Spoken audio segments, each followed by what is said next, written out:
Segunda parte do nosso Evangelho no Lar, estudo do texto Nascendo no Lótus, do Lama Padmasambhava.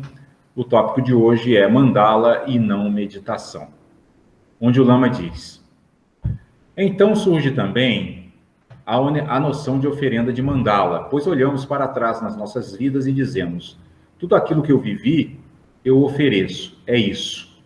Não tem nem tempo, foram coisas que surgiram uma depois da outra nesse lago atemporal. Eu ofereço a Samantabhadra. Nós olhamos os universos inteiros como essas ondas que surgem, elas são inseparáveis de nossa visão e as oferecemos também como experiências a Samantabhadra. Repousamos nesse lago, mesmo que não precisemos ficar com as pernas cruzadas em meditação shamatha. Então vejam, o que o Lama está dizendo aqui, pessoal, nessa primeira descrição que ele nos oferece, é que nós podemos, em todos os momentos de nossa vida, termos a consciência de que em cada ato nosso, em cada pensamento nosso, ou em cada movimento da própria vida ao nosso redor, nós estamos sempre mergulhados nessa presença divina, né? Nessa onipresença de Deus, né? Que se manifesta em tudo e em todos, e que no budismo é expresso na figura de Samantabhadra, né? Samantabhadra nada mais é, como nós dissemos na semana passada, né? Estudamos aqui na semana passada, nada mais é do que a expressão budista daquilo que nós, na doutrina espírita e no cristianismo, chamamos de onipresença de Deus, né? Então, quando o Lama nos diz aqui, quando ele nos chama a atenção para a noção de oferenda de mandala, o que ele está querendo dizer é o seguinte, pessoal: a nossa vida cotidiana, ela pode ser tanto uma vida comum, se nós olharmos para ela com a mente comum, essa mente comumente ocupada com coisas materiais, mas ela pode ser também transformada magicamente numa mandala, sem que nada mude lá fora, mas desde que dentro de nós passemos a olhar para a vida e para tudo o que acontece ao nosso redor como a manifestação da vontade divina em nossas vidas e na vida daqueles que nos cercam, né? Esse é o ponto para o qual o Lama está chamando a atenção. E é esse ponto que ele chama de não meditação. Porque o que ele quer dizer com não meditação? Ele não está aqui querendo dizer para nós não meditarmos, mas ele está querendo dizer que mesmo quando nós não estejamos sentados com nossas pernas cruzadas e nossos corpos imóveis, mesmo aí, né, no nosso dia a dia, né, na nossa experiência cotidiana, nós podemos ter uma mente totalmente conectada com esse reino divino dentro de nós, né? Totalmente conectada com essa figura que o budismo chama de Samantabhadra e que é nada mais, nada menos do que essa onipresença de Deus em nossas vidas, né? E aí, o Lama segue nos dizendo: nós oferecemos porque a oferenda de lucidez não precisa dessa posição de corpo, não precisa da nossa mobilidade. Nós podemos passear suavemente pelo jardim, oferecendo as múltiplas experiências e, ao mesmo tempo, nos manter numa condição livre de poder nos mover em qualquer direção, livres, dissolvendo as ondas e criando outras. Ou seja, o que o Lama está dizendo aqui? Que se nós andarmos pelo mundo sem apegos, sem fixações, né? Por exemplo, não estarmos fixados à ideia de como as coisas deveriam ser, não estarmos fixados a noção de que as coisas não estão acontecendo da forma, entre aspas, certa, né? Porque essa forma certa é aquilo que nós pensamos. Se a gente conseguir andar livre dessas fixações, andar pelo mundo livre dessas fixações, nós vamos ter uma sensação de leveza e suavidade equivalente à sensação de paz que nós sentimos quando estamos ali com o nosso corpo imóvel e em estado profundo de meditação, né? Nós podemos desenvolver essa habilidade. E é a isso que o Lama está nos convocando aqui nesse tema mandala e não meditação. Ele está nos convidando a que transformemos a nossa vida, né? Tudo aquilo que nos cerca e tudo aquilo que envolve, inclusive, a dinâmica do nosso mundo interior, numa grande mandala de aprendizado espiritual, né? Ou seja, nós temos esse poder mágico em nossas mentes, né? De transformar aquilo que é aparentemente comum em algo extraordinário, em algo divino. E aí o Lama segue dizendo, essa é a melhor forma de meditar. É chamada algumas vezes de não meditação, é a meditação da lucidez. Ou seja, o que ele está dizendo aqui? A lucidez em tudo aquilo que nós fazemos, né? Nós podemos estar lúcidos em todos os momentos, né? Em todas as horas, nós podemos manter a nossa mente bem clara, tal qual nós estaríamos quando num estado de profunda meditação, né?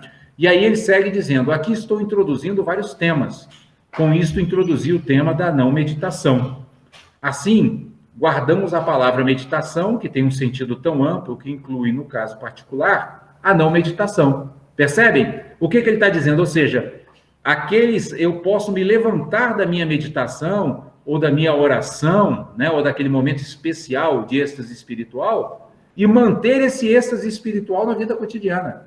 Essa é a habilidade que nós mais precisamos desenvolver, porque quando nós chegarmos ao ponto de conseguirmos manter a lucidez 24 horas por dia, 7 dias por semana, nós teremos atingido a iluminação. E é isso que é o objetivo de qualquer caminho espiritual. E aí o Lama segue dizendo, parece que a não meditação se choca com a meditação fabricada, aquela na qual criamos alguma coisa e a qual tentamos nos fixar. Por exemplo, a meditação shamatha é uma meditação fabricada. Temos a instrução de corpo, o que pensar, o que seguir, o que estabilizar.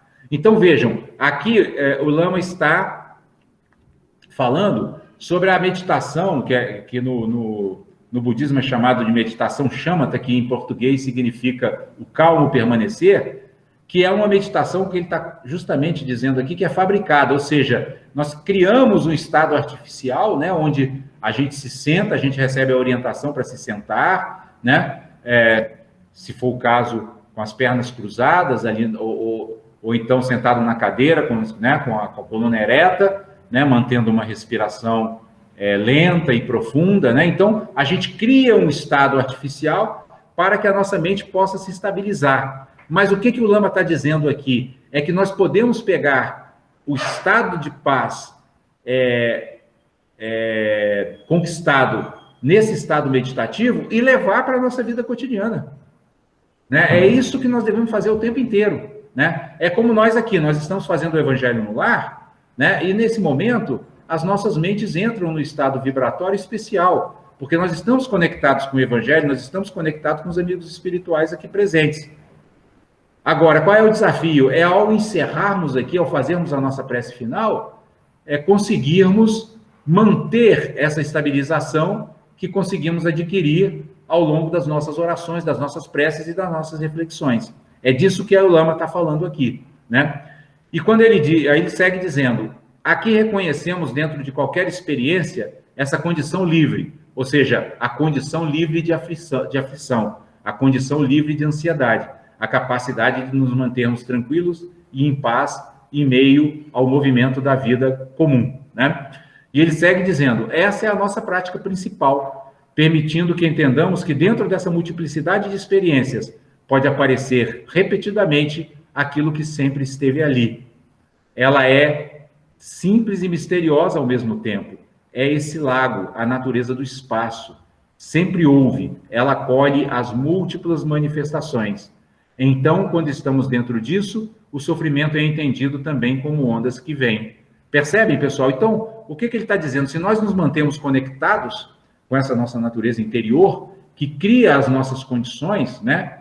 Essa natureza interior que produz os movimentos da vida, que aqui ele compara a ondas num lago, né? Como se a vida fosse um lago, onde a gente mexe e gera ondas. De que jeito nós estamos gerando essas ondas? Estamos gerando com clareza, com lucidez, com sabedoria? Se estivermos fazendo dessa forma, vamos gerar felicidade e paz. Agora, se estivermos gerando ondas com ignorância, com raiva, com brutalidade, com crueldade, aí vamos gerar aflição e sofrimento para nós e para os outros, certo? E aí o Lama segue dizendo: vocês irão perceber que o sofrimento também não é constante. Isso é algo que deveríamos olhar e desconfiar um pouco do próprio sofrimento. Então, quando vem o sofrimento, dizemos para ele: você parece muito importante, mas como é que você não aparece o tempo todo e desaparece de vez em quando? Isso é curioso. Percebem? O que o Lama está dizendo é que, se nós mantivermos esse estado de lucidez permanente, nós vamos olhar para o sofrimento e perceber que o sofrimento é como qualquer outra manifestação da vida. É uma onda que surge, cresce, né, se desenvolve e depois desaparece. E ele desaparece normalmente quando nós esquecemos dele. Ou seja, está na nossa mão, né, dissolver o sofrimento. Eu lembro de um palestrante budista contou uma vez um fato pessoal que aconteceu com ele, né, um praticante budista, onde ele estava passando por uma situação muito dolorosa, né, mas um determinado dia ele amanheceu e não se lembrou, não estava, por uns 5 minutos ele não se lembrou do fato, mas 5 minutos depois ele lembrou e voltou à aflição. Mas aí isso deu uma inspiração a ele, porque ele falou assim: olha, mas peraí, quando eu não estava lembrando, o sofrimento não existia. Ou seja, o sofrimento só surgiu quando a mente dele voltou a se focar no fato que causava a aflição. Percebe? Então, nós temos na nossa mente essa capacidade de desligarmos alguns interruptores que nos conectam com o sofrimento e ligar outros interruptores que nos conectam com a felicidade. Depende de para onde nós estamos dirigindo a nossa atenção. Como no caso desse praticante budista, né, que quando percebeu que ele não estava lembrando do fato que estava causando aflição para ele, naquele momento a aflição desapareceu. Né? Então é isso que o Lama está dizendo, que é bem curioso, e não só curioso, né? É fundamental para que a gente comece a se libertar das nossas aflições e dos nossos sofrimentos. Né?